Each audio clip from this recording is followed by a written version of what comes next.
Well, I am a chemical engineer from Uruguay working on environmental management, as Dr. Randir said.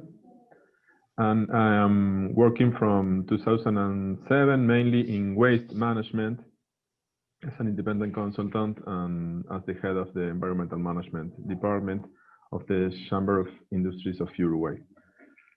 Today we will speak about our extended producer responsibility law, the first one in Latin America, and our practical experience and strategies in times of COVID-19. We will address these contents. At first, some data about Uruguay, in case you don't know our country, regulations and governance, the COVID-19 impact in Uruguay and in particular in the waste management, and at least the results, the consequences, the link with the circular economy, the challenges we face, and the opportunities for improving and developing. At first, as I said, some data about Uruguay and Montevideo, the capital city. We have about 176,000 square kilometers. As a comparison, we are about 6 times larger than the state of Massachusetts, but we have the half of its population. Montevideo, as I said, is the capital city, and with the less of the 0.1% of the area, the city has more than the 40% of the population. So what about regulation and governance? We have a law from 2004, the very first law of extended producer responsibility in Latin America. And we work in a scheme with five main stakeholders. The Chamber of Industries is a private institute that nucleates the industrial sector in Uruguay and works through a trust, the PGACEIU, trust, and interacts with the national government through the Ministry of Environment and the Minister of Social Development, the local government too, and some NGO or cooperative enterprise, which nucleates the former scavengers who made the field work. They have facilities for classification with all the conditions for doing their job, with all the guarantees and for having education and formative programs too. The system works according to this simplified scheme. People take their packaging waste, the packaging garbage to the voluntary collective spots.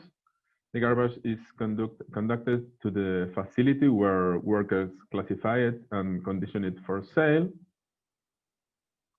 And they have a salary composed by a fixed salary and the result of the sales. What about the COVID-19 impact in Uruguay? Well, at first, how did Uruguay face the pandemic? We didn't have a normal curfew like other countries in the world. We had a personal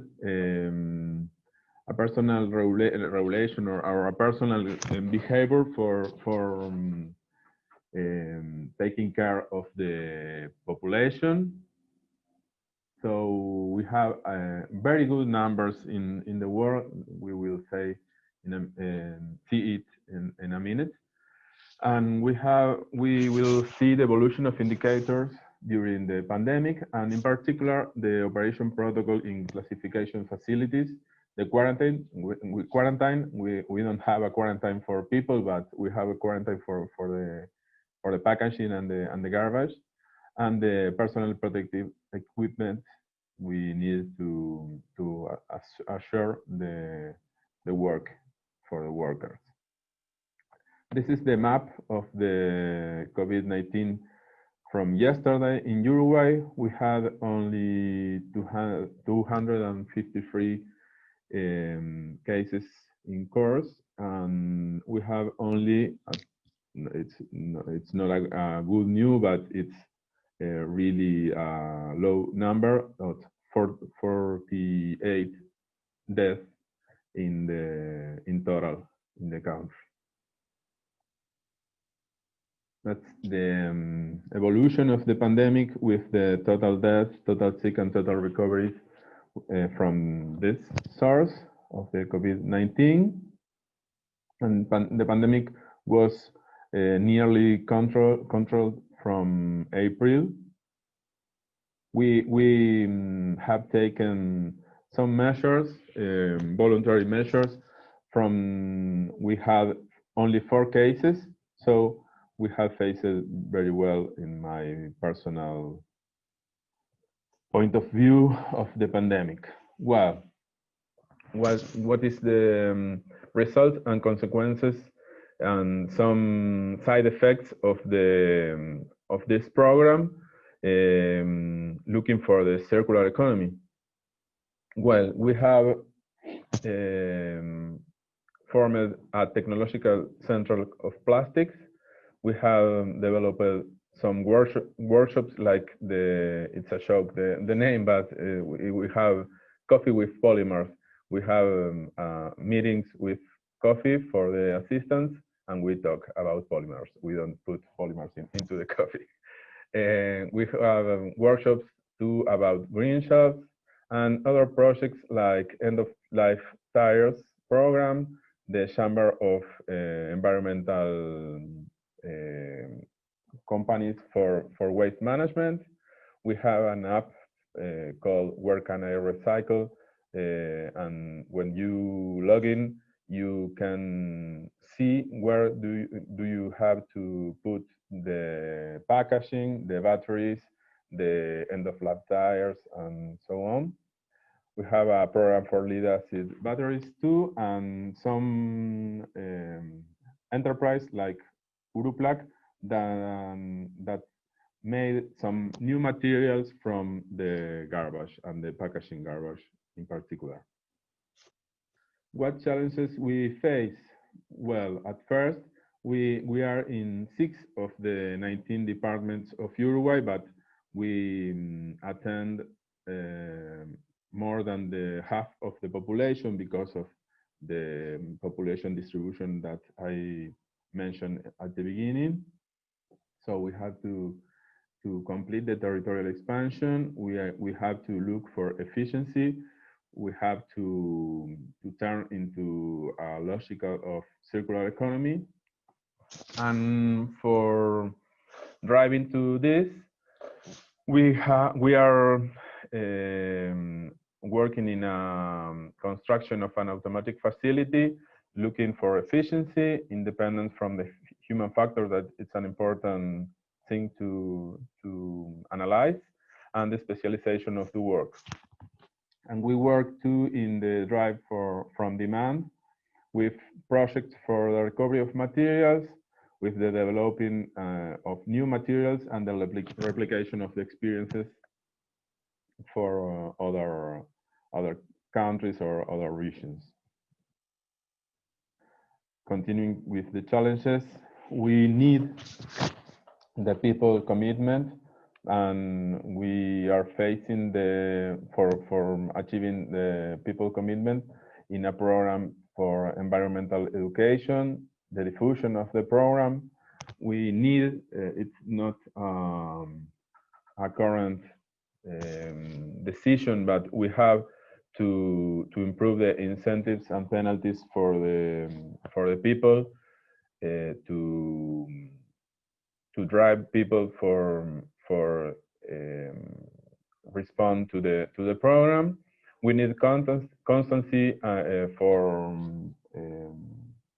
achieving results, looking for the corporate social responsibility, and as I said, the diffusion of the results too.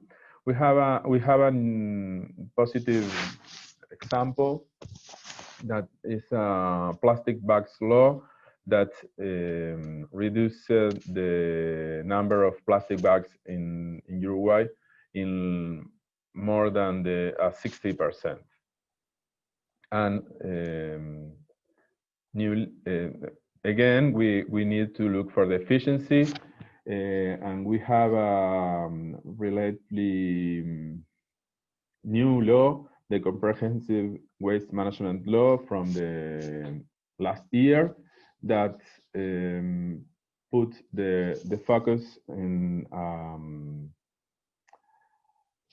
a discussion about between the extended producer responsibility and a tax for applying a similar program.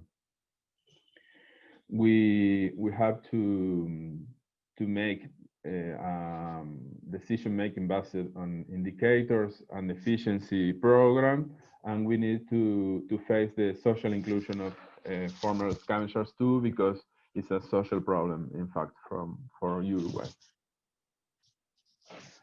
What about the opportunities? We have the opportunity to make a better use of the resources, to become a regional example for the countries we have near to us. We are a very small country between two very large countries as Argentina and Brazil. So we think that we can become a regional example as in another social examples. We have the opportunity to make a public-private participation with good participation of the population and good results. We have the opportunity to create green jobs, to optimize the cost, and to turn the economy into a circular economy. There is a large path to work. And this is all for now. We have a saying that is "tu envase sirve." That is the saying of the program. Your package counts, or something like that. It's the art of turning crisis into opportunities. So thank you very much for the opportunity, Dr. Timothy Rand here, and all the participants. And I'm here for answering your questions if you have. Thank you very much.